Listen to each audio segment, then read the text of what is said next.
sabi'atu dan kata itu qala Ali karramallahu wajhah berkata Ali karramallahu wajhah an-ni'amu al-ayat dan perkara al-islamu Islam wal Qur'an dan Al-Qur'an wa Muhammadur Rasulullah dan Nabi Muhammad sallallahu alaihi wasallam.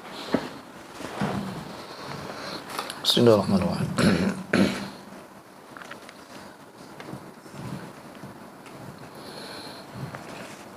Al-maqalatu as-sabi'ah, maqalah ketujuh. Qala Ali karramallahu wajhah, berkata Sayyidina Ali karramallahu wajhah,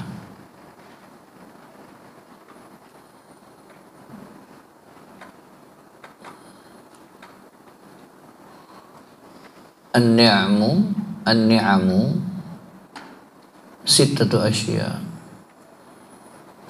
An-ni'amu sittatu asya. Nikmat itu kata beliau ada 6 hal. A'azamuha.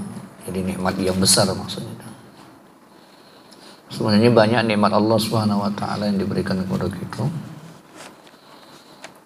Bahkan nikmat itu diberikan kepada seluruh makhluk Allah. Jangankan manusia, selain manusia pun diberikan oleh Allah Subhanahu wa taala nikmat. Tetapi ada beberapa nikmat-nikmat itu yang terkategori nikmat besar yang tidak diberikan oleh Allah Subhanahu wa taala kepada siapapun kecuali orang-orang yang dipilih oleh Allah. Dan nikmat itu bisa mendatangkan kebaikan bagi manusia itu.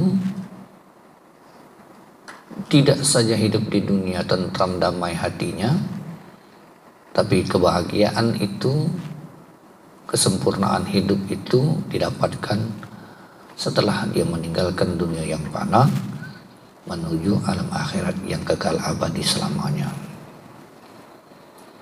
Karena ada nikmat-nikmat itu yang dianggap oleh manusia besar, nikmat itu, tapi tidak mendatangkan kebaikan di akhirat, cuma kesenangan di dunia saja.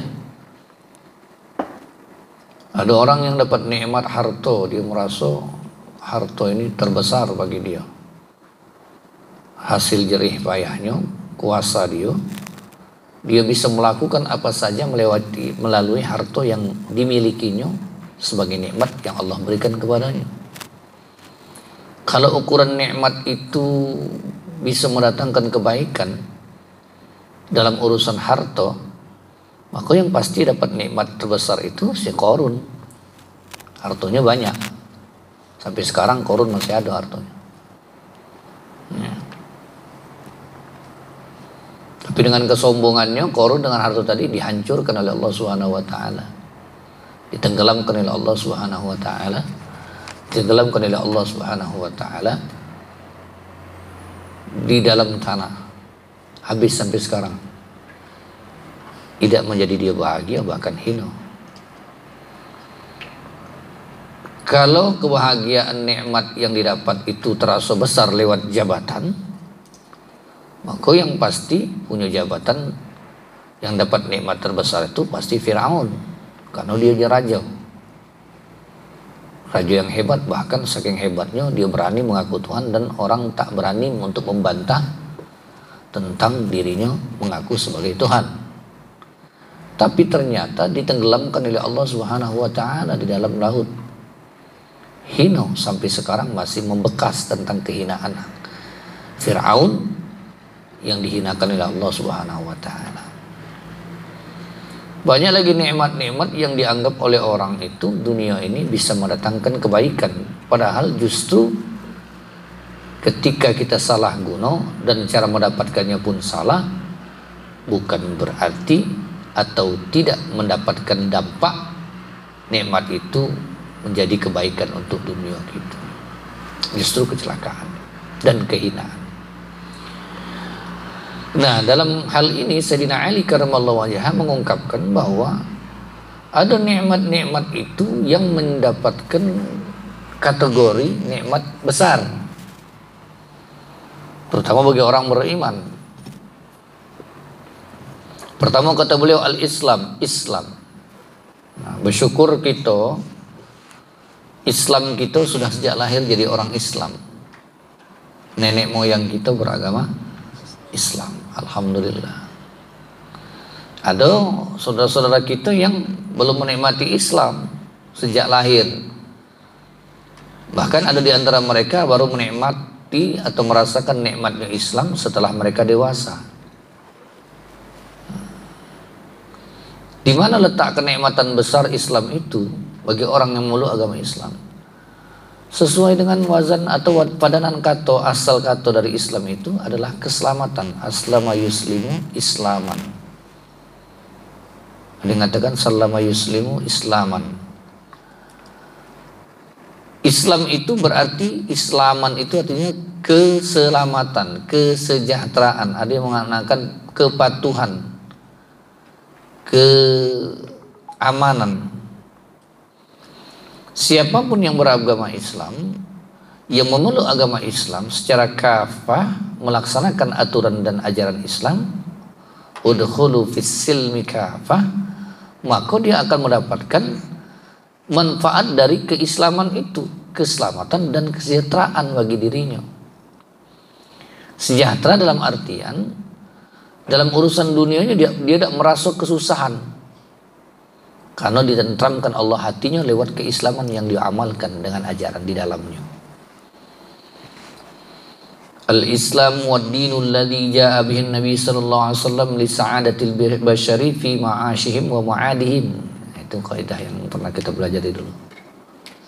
Islam itu adalah agama yang dibawa oleh Nabi Muhammad SAW li sa'adatil bashari fi ma'ashihim wa ma'adihim, untuk ketentraman, ketenangan, keselamatan bagi manusia dalam hidup dan sampai mati.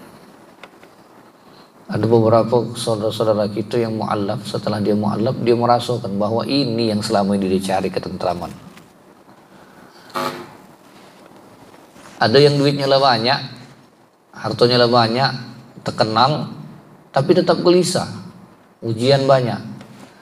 Akhirnya dia dapat hidayah, masuk Islam, dan dia mengungkapkan testimoninya, ternyata ketentraman, keselamatan itu dia dapatkan setelah dia masuk Islam dan mengamalkan Islam.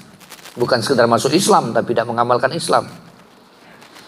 Jadi kalau ada orang masuk Islam, dia harus mengamalkan Islam. Jangan dia kaget masuk Islam tidak mengamalkan Islam. Mungkin dia tidak dapat apa dia Islam itu yang sebenarnya bagi dirinya. Tapi kalau ada orang baru masuk Islam, dia mengamalkan Islam, secara otomatis dia akan mendapatkan manfaat keislaman itu bagi dirinya. Jadi selamat orang yang masuk Islam. Kita selamat dari Islam.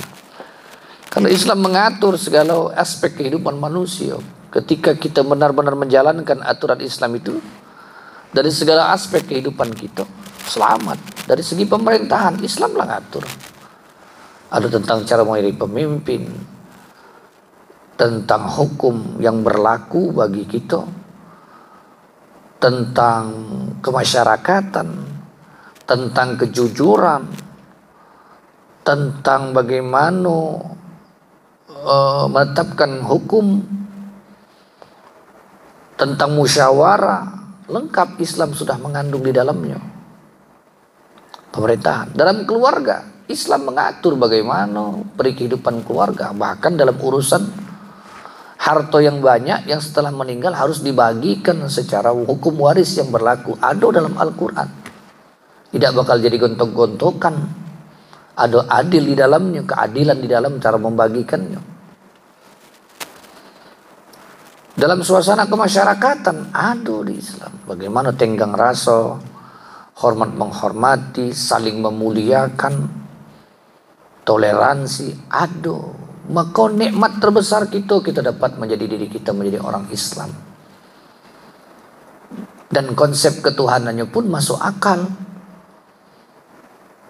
Konsep ketuhanan yang diajarkan dalam Islam pun pas, sesuai dengan fitrah kita untuk memahami tentang ketuhanan itu.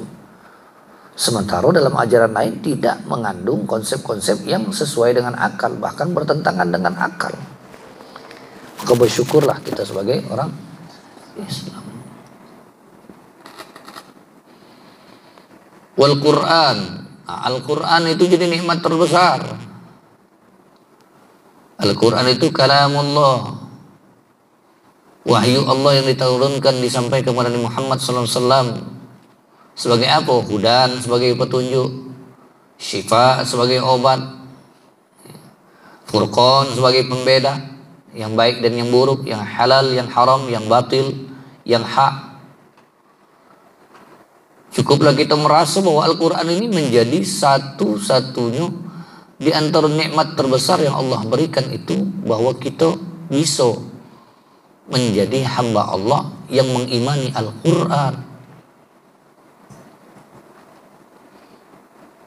Wa Muhammadur Rasulullah, dan Muhammad Rasulullah. Syukur kita diturunkan Nabi Muhammad sebagai uswah kita, sebagai pembawa risalah yang mengajarkan kepada kita tentang hukum-hukum Allah yang diterapkan dalam kehidupan kita, dan sunnah-sunnah yang utama yang diajarkan oleh Nabi kepada kita, yang tentunya dalam sunnah itu ada kemanfaatan dan kebaikan di dalamnya. Yang bagi lana an naqul, sebagaimana yang sampai kepada kita mengatakan kulla yaum, setiap hari, raditu billahi rabba wa bil islami dina wa bi Muhammadin sallallahu alaihi wasallam rasula wa nabiyya wa bil Qur'ani hikman wa imaman. Aku ridha Allah sebagai Tuhanku, Islam sebagai agamaku, dan Nabi Muhammad sebagai Rasul dan Nabi, dan Al-Quran sebagai hukum dan sebagai imam. Nah, ini pengakuan kita setiap hari kita sebut raditu billahi rabba wa bil islami dina wa bi Muhammadin nabiyyan wa rasula wa bil Qur'ani hikman wa imaman. Jadi tidak diungkapkan oleh para sahabat itu nikmat-nikmat itu dalam urusan dunia saja, meskipun nanti kaki ada di bagian berikutnya dalam urusan dunia, tapi tidak menjadikan kita lupa atau menjadikan hina kita di dalamnya. Ada konsepnya jadi kaki. Ya. Nah itu, jadi 3 hal ini sementara di antara 6 hal yang akan disampaikan. Bagaimana Sayyidina Ali karamallahu wajhah menyampaikan bahwa nikmat itu yang besar di dalamnya yang kita dapatkan, pertama Islam, kedua Al-Quran, dan diturunkan Nabi Muhammad SAW sebagai utusan Allah yang membawa risalah kebaikan bagi kita untuk keselamatan dunia sampai ke negeri akhirat. Wallahu a'lam. Bismillahirrahmanirrahim. Alhamdulillah Allahumma shalli wa sallim wa barik wa azim ala rasulillah. Allahumma alina bil ilmi wa zidna bil hilmi wa aqrina taqwana billah bil afiyati ya arhamar rahimin. Allahumma anfa'na bima 'allamtana wa 'allimna alladhi yanfa'una wa waffaqna wa waffiqna ahlana. Allahumma hadina bi hudaka waj'alna mimman yasari'u fi ridha wa la tuwallina waliyan siwak wa la taj'alna mimman khalaka amruka wa 'asab. Rabbana ighfir lana dhunubana wa li walidina innana yawma yaqumul hisab. Rabbana atina fid dunya hasanah wa fil akhirati hasanah wa qina adzaban nar. Sallallahu alaihi wasallam walhamdulillahi alamin. Sallallahu alaihi